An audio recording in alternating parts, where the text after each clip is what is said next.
Assalamu alaikum everyone, this is Fahad and you're watching your own favorite YouTube channel Speak English with Fahad. Today is 26th of August 2020 और आज का English lesson number 33 है, in which we are going to discuss 10 common sentences which are used in daily conversation. अगर आप चाहते हैं कि आपकी इंग्लिश फ्लुएंट हो जाए तो आप डेली बेसिस पे जो 10 सेंटेंसेस हैं उनकी प्रैक्टिस करना स्टार्ट कर दें और साथ साथ उनको आप आपस में बोलें, प्रैक्टिस करें, उनको बार बार सुनें, या आप हमारा ग्रुप ज्वाइन कर लें जिसमें आप अपनी स्पीकिंग जो है वो सेंड कर सकते हैं, अपने वॉइस मैसेजेस सेंड करें, उसको एवेल्यूट करके आपको आंसर बता दिया जाएगा if you are committing any mistake in speaking और इन प्रोनाउंसिएशन और even about action. So without wasting your time आज का पहला सेंटेंस जो है वो स्टार्ट करते हैं. पहला सेंटेंस हमें क्या कहता है? Where would you like to stay. Where कहाँ, वुड यू आप चाहेंगे, लाइक पसंद करेंगे, चाहेंगे, टू स्टे ठहरना, आप कहाँ ठहरना पसंद करेंगे. अब ये वुड और शुड का जो है इसके बारे में हम डेफिनेटली एक और अलग से वीडियोस बनाएंगे, लेकिन वैसे आपको बताता जाए where would you like to stay, आप कहाँ ठहरना पसंद करेंगे या आप कहाँ रहना पसंद करेंगे. सो अगर आपके पास कोई गेस्ट है, ठीक है, आपके पास ज़्यादा रूम्स हैं, तो आप उनसे पूछ सकते हैं where would you like to stay, in this room और इन दैट रूम, आप इस रूम में ठहरना पसंद करेंगे या उस रूम में ठहरना पसंद करेंगे. सेंटेंस नंबर 2 के ऊपर अगर मैं बात करूँ तो सेंटेंस नंबर 2 आपको बताएगा फ्यूचर इंडेफिनिट की सिचुएशन. इसमें क्या कहता है? आई विल, मैं आपको, टेल, मैं आपको बताऊंगा, मैं बताऊंगा, यू आपको, एवरीथिंग हर चीज़, मैं आपको सब कुछ बताऊंगा या मैं आपको हर चीज़ के बारे में बताऊंगा. मैं आपको सब कुछ बताऊंगा ज़्यादा सूटेबल है. I will tell you everything so do not worry, let me take some rest, मुझे थोड़ा आराम करने दें, मैं आपको सारी बात बताऊंगा. आपने किसी से कुछ पूछा, उन्होंने कहा कि I will tell you everything, मैं आपको सब बताऊंगा. ये फ्यूचर इंडेफिनिट की बात हो रही है. अगर आपने इसको नेगेटिव करना है तो यहाँ पे सिर्फ और सिर्फ ये जो विल है इसके साथ आपने क्या लगा देना है? Not. I will not tell you anything. अच्छा, एक और कॉन्सेप्ट बता दूँ आपको. विल के हवाले से लोग कहते हैं कि आई और वी के साथ शैल आना चाहिए, लेकिन आजकल की जो मॉडर्न इंग्लिश है, ख़ासकर बोलने में हम क्या यूज़ कर रहे हैं? हम विल ही इस्तेमाल करें. I will tell you some everything, मैं तुम्हें सब बताऊंगा. I will not tell you everything, मैं तुम्हें कुछ नहीं बताऊंगा. Will I tell you everything, क्या मैं आपको सब बताऊंगा. सो सेंटेंस नंबर 3 की तरफ जाते हैं. ये भी फ्यूचर इंडेफिनिट को ही जाहिर कर रहा है. आई विल कीप, मैं रखूँगा, इट इसे इन माइंड, मैं इसे अपने जहन में रखूँगा या मैं ये बात अपने दिमाग में रखूँगा. अब आई है और विल है, उसके बाद फर्स्ट फॉर्म है, तो ये भी फ्यूचर इंडेफिनिट को ही जाहिर कर रहा है. आई के साथ जैसे मैंने आपको पहले बताया शैल आता है, लेकिन मॉडर्न इंग्लिश में हम विल इस्तेमाल करते हैं. अब आपने नेगेटिव बनाना है तो सिंपल यहाँ पे क्या लिख देना जी? Will not. I will keep it in mind. किसी ने आपको कोई सजेशन दी, उसने कहा कि मेरी ये बात ध्यान से सुनो और इसे अपने माइंड में रखना, तो आपने कहा आई will keep it in mind, मैं इसे अपने जहन में रखूँगा, मैं या इसे अपने पल्ले बांध लूँगा. सेंटेंस नंबर 4 की अगर बात करें तो सेंटेंस नंबर 4 आपकी डेली सिचुएशन के हवाले से है. रात के वक्त की बात हो रही है या दोपहर में आपको नींद आ रही है, तो आपने कहा I am going to bed, मैं सोने जा रहा हूँ. I am going to bed, मैं सोने जा रहा हूँ. आई एम गोइंग, मैं जा रहा हूँ, टू बेड, सोने.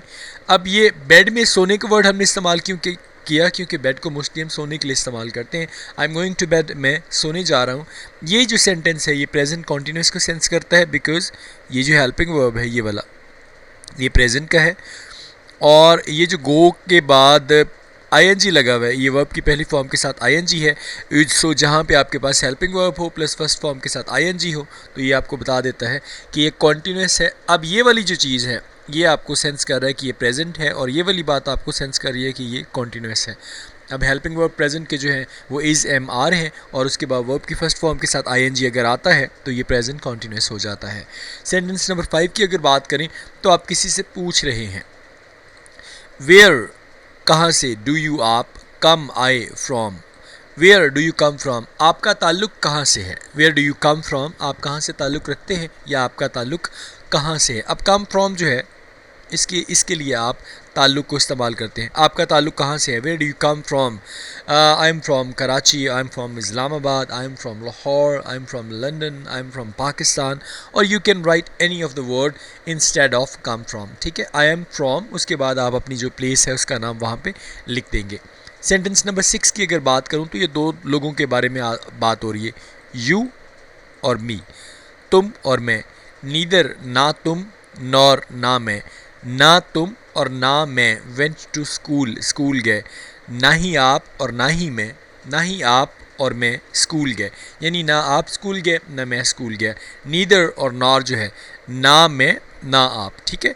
वेंट जो है बेसिकली क्या चीज़ है, ये सेकेंड फॉर्म है, ठीक है। तो सेकेंड फॉर्म जहाँ पे आती है हमें इस बात को रियलाइज़ कर लेना चाहिए कि second form is always use for the past indefinite tense, ठीक है जी। सेंटेंस नंबर 7 की अगर मैं बात करूं तो सेकंड सेंटेंस नंबर 7 जो है सॉरी वो भी इस वक्त आपको फ्यूचर की सिचुएशन बता रहा है। What will you do after study, क्या विल यू डू आप करोगे, आफ्टर बाद स्टडी तालीम के बाद आप क्या करोगे। What will you do after study, I will do a job, मैं एक जॉब करूँगा। I will start my own business, मैं अपना बिजनेस स्टार्ट करूँगा। आई विल गो अब्रॉड, मैं बाहर चला जाऊँगा। I will go for PhD, मैं PhD करूँगा। I will go for MPhil, मैं MPhil करूँगा। या जो भी सिचुएशंस आपको लगती है, आपसे कोई पूछ लेता है, आप स्टूडेंट हैं कि what will you do after study, तो आपकी जो भी प्लान्स हैं आप उनको बता सकते हैं। या आप किसी स्टूडेंट को जानते हैं और आपने उससे पूछ लिया what will you do after study, तो आप उसको वो जो आपको रिप्लाई करेगा वो आप वहाँ पे लिख सकते हैं। सेंटेंस नंबर 8 की अगर बात करें तो यहाँ पे क्या कह रहे हैं जी, व्हेन डिड, अब ये डिड सेकंड फॉर्म है, ये पास्ट की बात होगी। यू परचेज, आपने ख़रीदा, दिस मोबाइल, ये फ़ोन, आपने ये फ़ोन कब ख़रीदा। अब ये डिड जो है सेकंड फॉर्म है, सेकंड फॉर्म मैंने आपको पहले बता दिया, जहाँ पे भी आएगी ये क्या हो जाएगा, पास्ट इंडेफिनिट की बात हो जाएगी। अगर मैं व्हेन ख़त्म कर दूँ, ठीक है, मैं लिखूँ did you purchase this mobile, क्या आपने ये फ़ोन ख़रीदा, और व्हेन लगाने से आपने ये फ़ोन कब ख़रीदा। अगर मैं डिड को भी रिमूव कर देता हूँ और मैंने इसको पास्ट बनाना है तो मुझे सिर्फ़ और सिर्फ यहाँ पे डी लगाना होगा।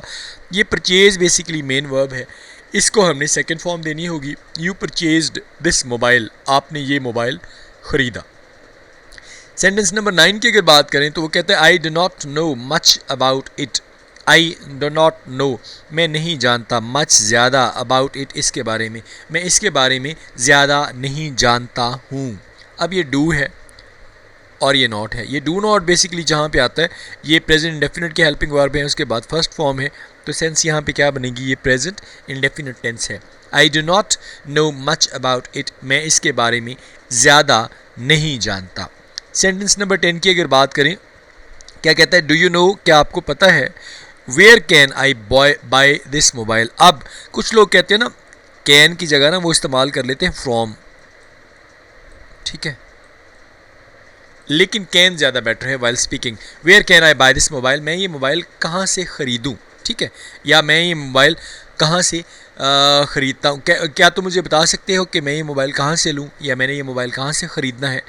तो ये प्रेजेंट सेंस को डिस्क्राइब करेगा। और आप बता सकते हो या I can let you know if you want to buy the same mobiles that I do have, you will have to go that market. अगर आपने वही सेल फोन लेना है जो मेरे पास है तो आप उस मार्केट में चले जाएं।